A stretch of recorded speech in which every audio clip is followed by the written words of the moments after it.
Welcome in to a special interview from the Association for Materials Protection and Performance. My name is Ben Dubose, and I'm a staff writer with the AMP Publications team. Today, we're joined by Dr. Mehrooz Zamanzadeh, best known as Dr. Z.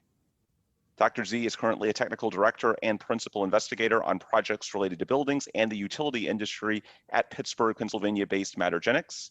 He is a fellow of NACE and ASM and certified by NACE in corrosion, coatings, cathodic protection, and materials selection and design. He brings nearly 30 years of practical experience in those fields. With him, we also have Nathan Pace, corrosion engineer with Matergenics. Dr. Z, Nathan, good afternoon. How are you? Hello, we are doing fine. Doing well. So the reason we have you on today for this interview, Matergenics recently issued a preliminary report on the deadly collapse of the Champlain Towers condominium complex near Miami.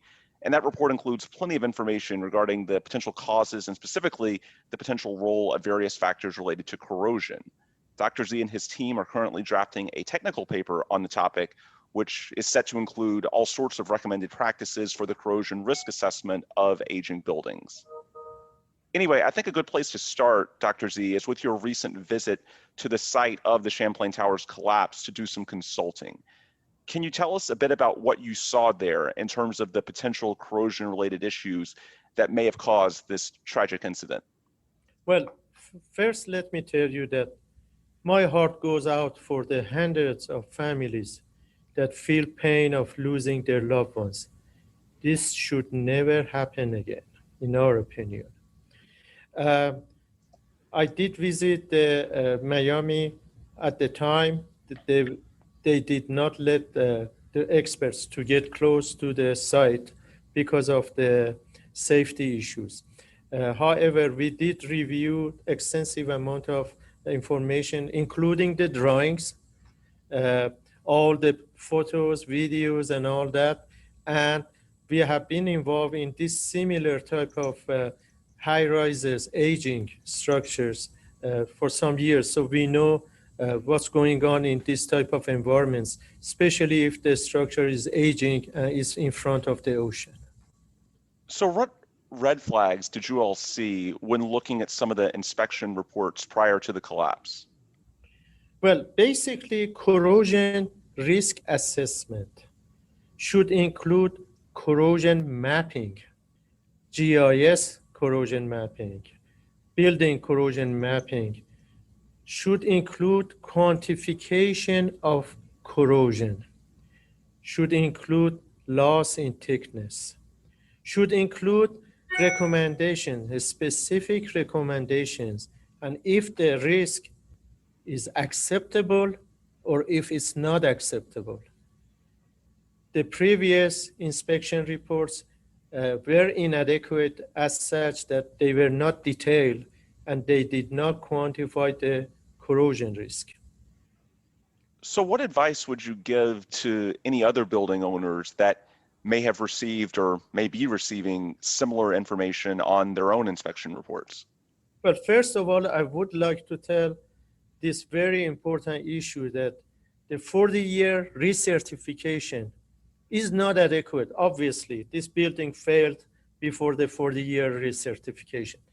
Recertification and inspection frequency should be based on previous inspections and also corrosion risk assessment. The code in construction and inspection in Miami-Dade and other areas should include corrosion risk assessment and corrosion mitigation in order to prevent this type of structure failures. Generally speaking, buildings fail due to two main reasons. One is corrosion, the other one is fatigue. Corrosion is a time issue.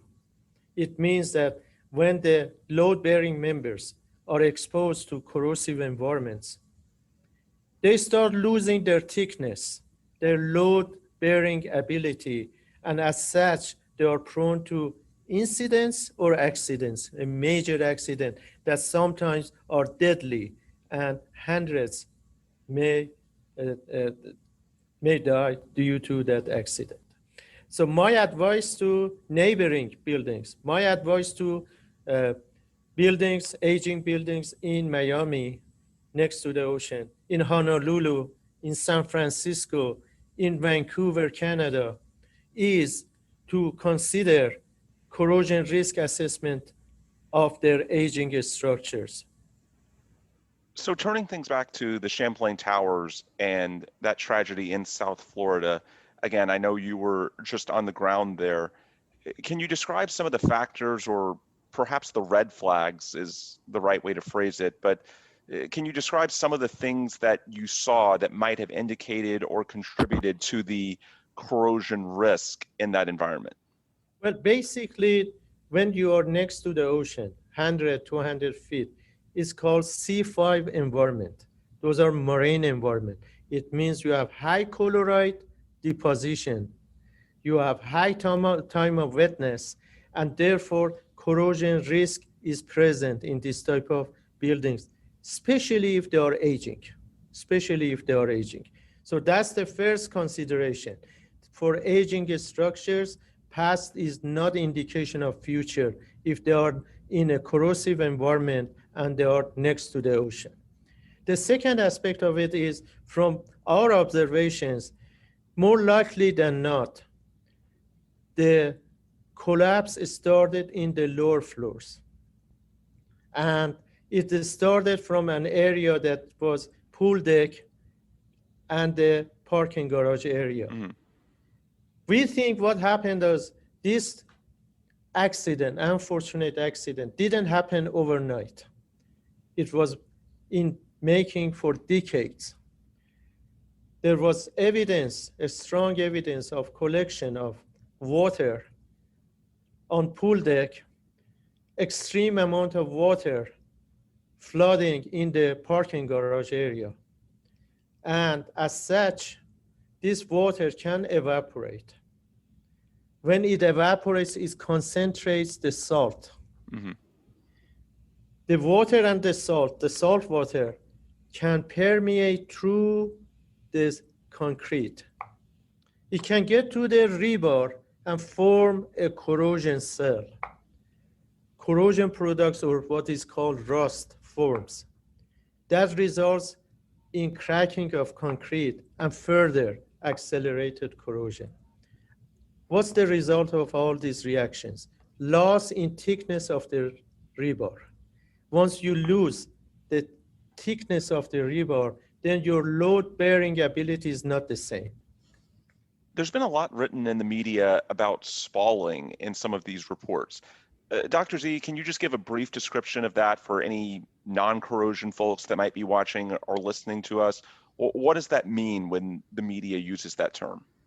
Well, spalling is very common in corrosive environments, such as marine environments. And the reason for it is, as I mentioned, the salt water can go diffuse through the concrete, get to the rebar, form a corrosion cell. This corrosion cell can cause acceleration of the corrosion process and formation of corrosion products. That results in cracking and separation of section of concrete. It's called spalling. And whenever you see that type of thing, obviously, that's an important issue. I do like to mention 1996, only 15 years after the installation of this large building, they started to see the evidence of spalling, and they did repairs for 500 feet of the slab at the time. That just tells me there was something cooking at the time. What could go wrong? Well, we said salt water can permeate through the concrete, get to the rebar. So the cover concrete is very important. If you have, let's say, 1 inch, 1.5 inch, or higher, the higher it is, it takes longer time period for that salt water to get to the rebar. So basically, that's an important issue in marine environment. For this building, when we looked at the drawings, it did not have adequate cover. It did not have adequate drainage in the pool deck. It did not have adequate areas that waterproofing has been installed. Waterproofing in this type of building next to the ocean is an important, it acts as a barrier for salt water to get to the rebar. So basically what you see here is inadequate barrier for prevention of salt water to get to the rebar, inadequate drainage, inadequate design for concrete cover. All this is telling me the corrosion is more likely than not accelerated, either contributed extensively or even the primary cause of this disaster. Great insight there from Dr. Mehrooz Zamanzadeh. Again, he's best known as Dr. Z. To his left, we have Nathan Pace, corrosion engineer. Both of those guys are with Matergenics. And I want to stress, again, my name is Ben Dubose. I'm a staff writer with AMP. We know the official cause has not yet been determined. Investigations are ongoing. We're simply speaking as an association that represents the corrosion industry about some of the reports that are well established in the media, the potential role of corrosion in this tragedy. And I suppose to spin it forward, Dr. Z, what do you see as the main challenge in determining the official cause of the Champlain Towers collapse? Where do things go from here, and what are going to be some of the challenges for the folks on the ground in determining an official cause? Well, the official cause should be a team effort, in our opinion. In past inspection, in past construction codes, did include the structural engineers, rightfully so. However, they did not include the corrosion, NACE Certified Corrosion Engineers, AMP Certified Corrosion Engineers.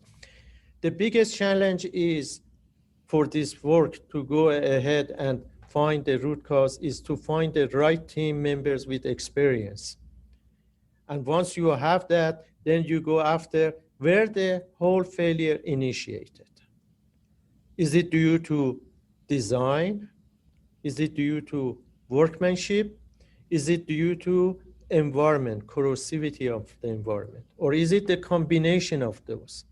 Once you have the primary cause, then you need to do the solution engineering. Now, the answer is not always to replace the slab or any major components. Corrosion engineers are aware. Corrosion engineers know new technologies that can be used with low amount of fraction of the cost of replacement if the corrosion is captured on right time, like e-injection, electron cathodic protection. Once you do that type of thing, you don't need to spend $14 million. You can spend fraction of that and repair the structure and have high confidence level that the structure is going to last long time. That's the next important issue. So in my opinion, in summary, the condition assessment should include corrosion engineers looking at the structure from corrosion engineering point of view and considering that in solution engineering of the problem. So let's talk about the country as a whole, because I think a lot of the response to this, obviously what's going on in South Florida is a tragedy, but you also have so many building and asset owners all around the United States, really all around the world, but we'll stick with the US for purposes of this interview. You have these building and asset owners that want to make sure that this doesn't happen to them, and they want to know what they can do to improve their odds of avoiding such a tragedy or even a fraction of the devastation what's going on near Miami. So let's talk about the US as a whole. The 40-year recertification cycle, is that practiced nationally or is that on a state-by-state basis? I believe it's a state-by-state basis. And it's, however, this type of recertification is not considering the corrosivity of the environment, which may be determining factor for incidents or accidents. When we're talking state by state, are there any specific states that are getting it right? Are there some that are even more than 40 years? Just curious on a state by state basis where things fall on that scale.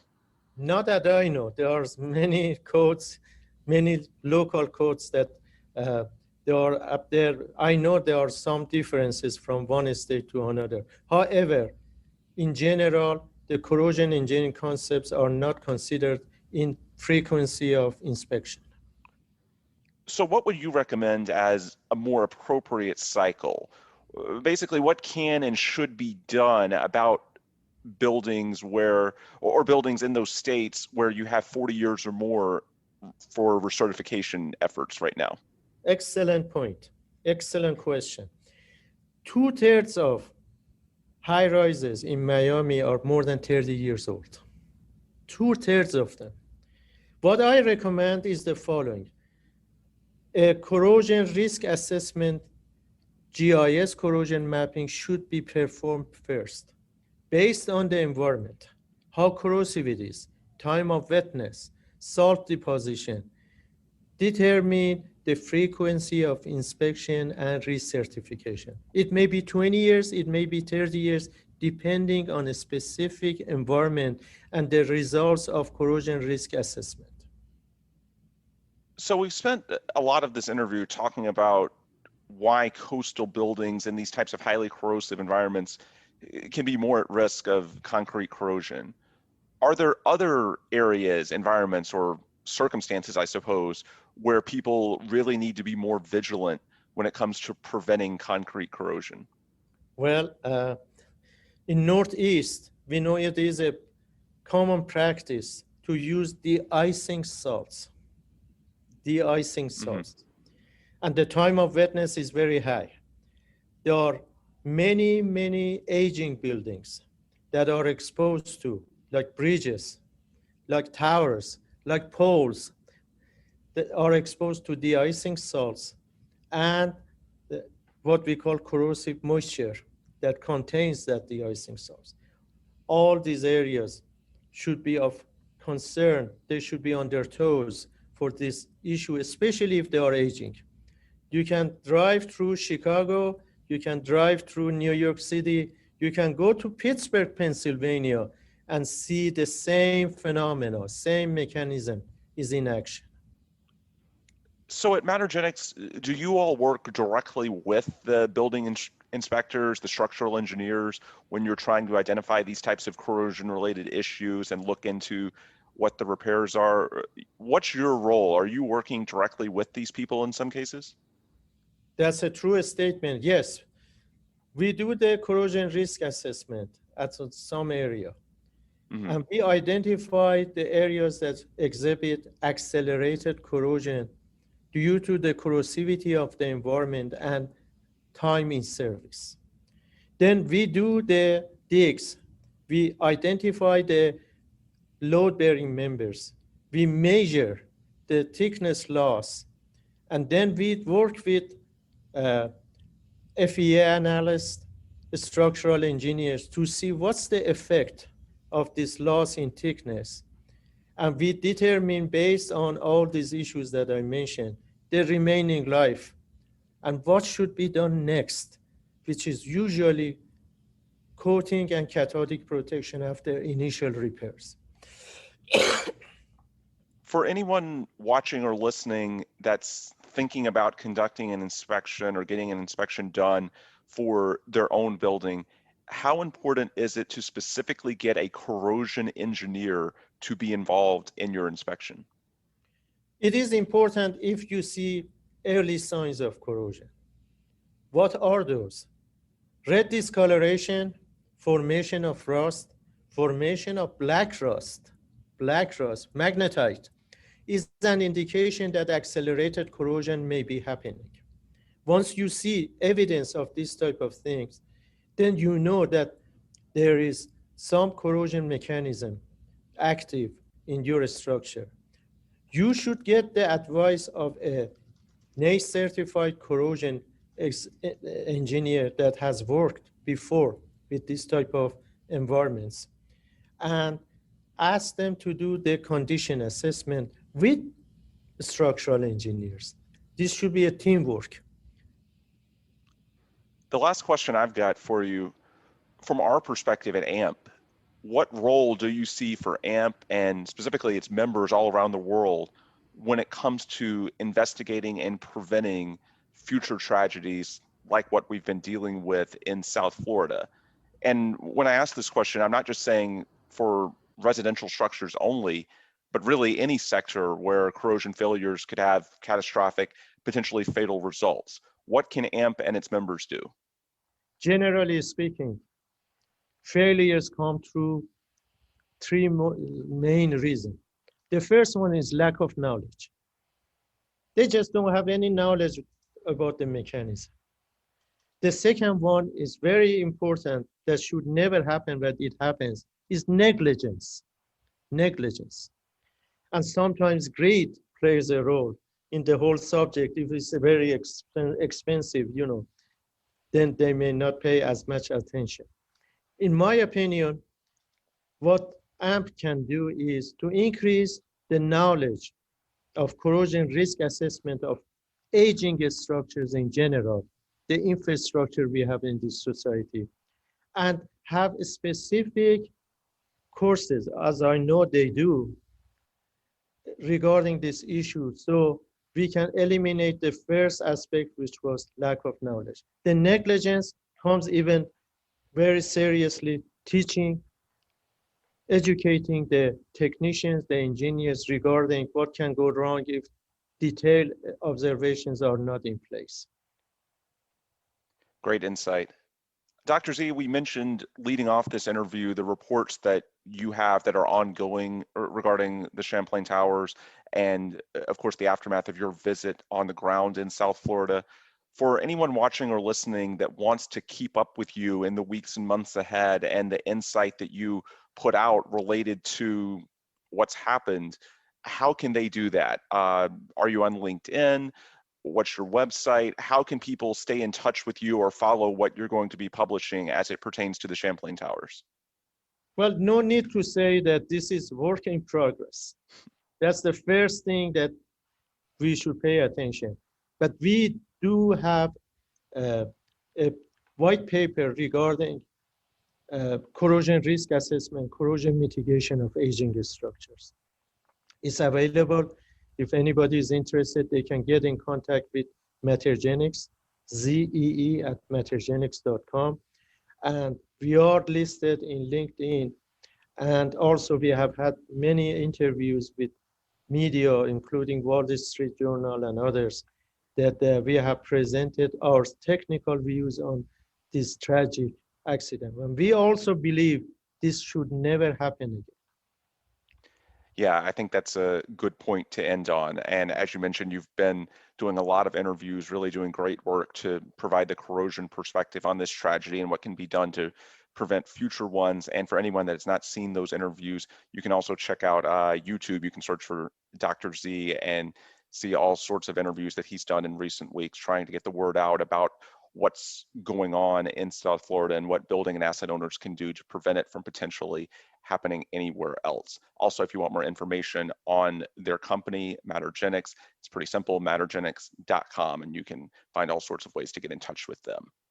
Anyway, that's where we will break things today. For Dr. Z and Nathan Pace of Matergenics, I'm Ben Dubose of AMP. I'll throw in a plug to our own website at ampp.org for news related to the corrosion control industry. And with that, we'll put a bow on this. Dr. Z, Nathan, thank you so much for the time. Thanks to all of you out there for listening. And please come back soon for another new interview from AMP.